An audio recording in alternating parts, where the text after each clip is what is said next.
You have a sample with n equals to 8 scores, and the lowest score, so the minimum score, is 5, and the highest score, maximum score, is 12. The mean for this sample is 6. If you increase the value of the highest score from x equals to 12 to x equals to 24, what would the new value of the mean be? Is it still going to be 6? Will it be 7? Will it be 7.5? Or not enough information is given?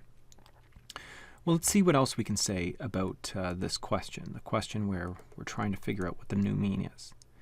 We are not adding any scores, right? So we're only increasing the value of one of the scores. So we're still going to have n equals to 8 scores. Also, we're still going to have the same minimum. But you're going to see that that's not actually going to matter. In fact, neither of these really are very important. In a previous video, I pointed out that the key to working out questions like this is to find the sum of x.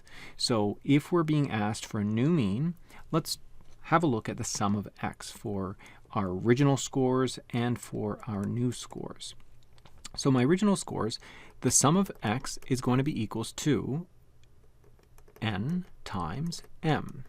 Once again, this has been worked out by taking your equation for the sample mean and rearranging it so that we solve for the sum of x.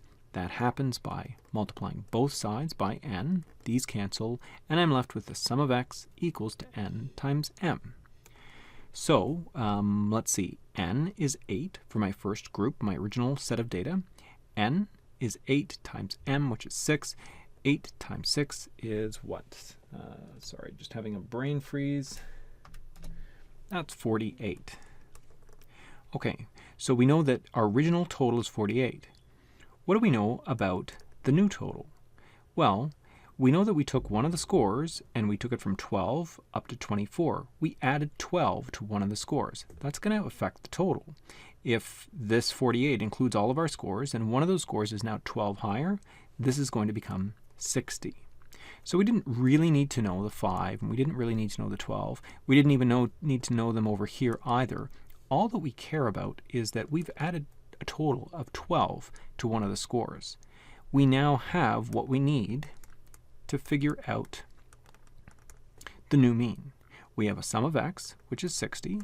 We have n, which remains 8. So we've got 60 divided by 8. This gives me 7.5. So the answer is C, 7.5.